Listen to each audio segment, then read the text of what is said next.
जय Hind. Labour card jar अच्छी सेमानंकर पिलामानकु वर्तमान बीओसी स्कॉलरशिप मिलवाई जाऊँगी जहाँकि रही building and other construction work माध्यम स्कॉलरशिप से मिलवाई जाऊँगी जो थे कि कौन कास्ट को देखा ना अर्थात general OBC SC BC ST SC समस्ते यहाँ आवेदन करेंगे एवं एथिरे कौन टार्गेट ना जे एतक संख्यक पिला को दिज्व जो मैंने आवेदन करेंगे से पाइपर एसत कौन परसेंटेज को ये देखा ना। तो आज विषय आज भिडियो यही विषय आम आलोचना करवा तेणु जो मैंने आज टॉपिक उपर आग्रही थे तो निश्चित रूपे भिडियोटी को प्रथम रु शेष पर्यंत देखिए जहाँफल सबकि बुझीपारे और आगू को एमती अनेक सारा इनफॉर्मेटिव अपडेट पाई निश्चित रूपे चैनल टी को सब्सक्राइब कर देकी ऑल नोटिफिकेशन टी को प्रेस कर देते। तो ये विषय नोटिस टी चेक करने निश्चित रूपे ओडिशार जो स्कॉलरशिप वेबसाइट अच्छी ओके www.odisascholarship.gov.in से साइट को समस्ते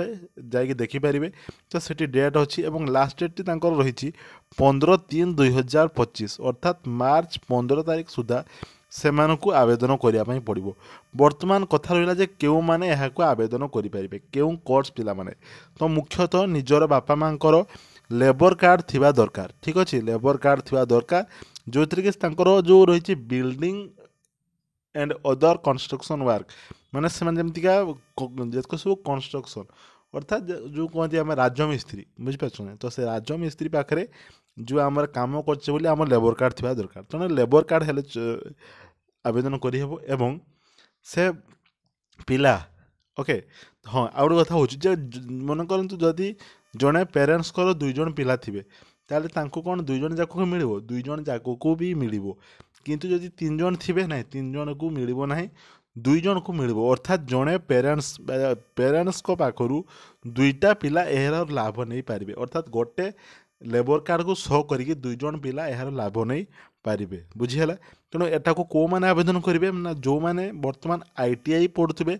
जो मैंने पॉलिटेक्निक पढ़ुवे जो मैंने डिप्लोमा करुवे जो मैंने आईटीसी करुवे तो से मैंने यही स्कॉलरशिप को आवेदन करेंगे। तो ये डॉक्यूमेंट कौन सब लगे देखिपे लिखाई डॉक्यूमेंट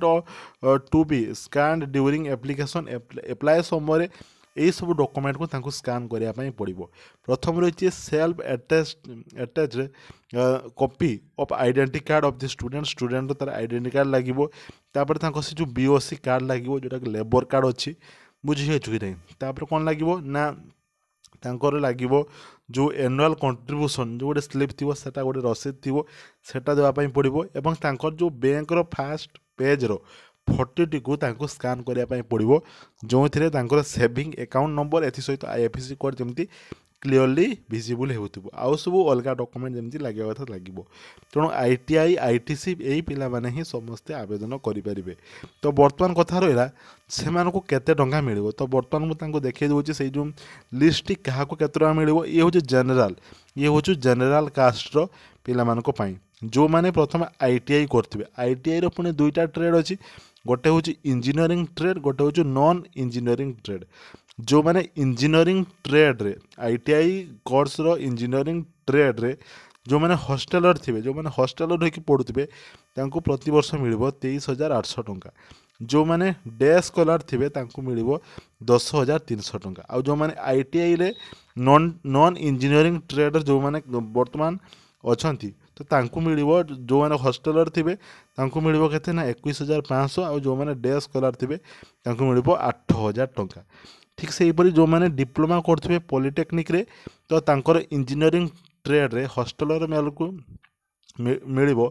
26,800 टंका। तेणु जो मैंने डिप्लोमा करुवे एवं हॉस्टेल रही पढ़ुवे एवं तांको बापा माँ जदि लेबर कार्ड थी ना बापा माँ ताहले तांको मिल 26,800 टंका वर्ष को आ जो मैंने डे स्कॉलर थे जो मैंने प्रतिदिन कॉलेज जाऊे हॉस्टेल रहू न मिल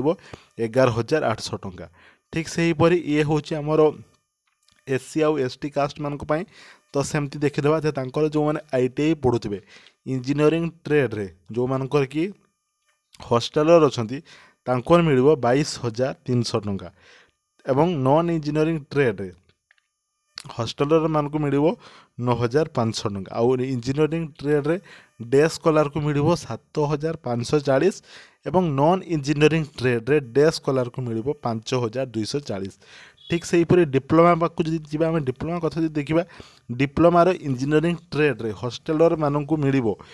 14800 टंका एवं जो माने डे स्कॉलर थे मिल 9040 टंका ये रही एससी एसटी मानक ठीक अच्छे तो ये हूँ पूर्वर नोटिस बर्तमान ये नोटिस टी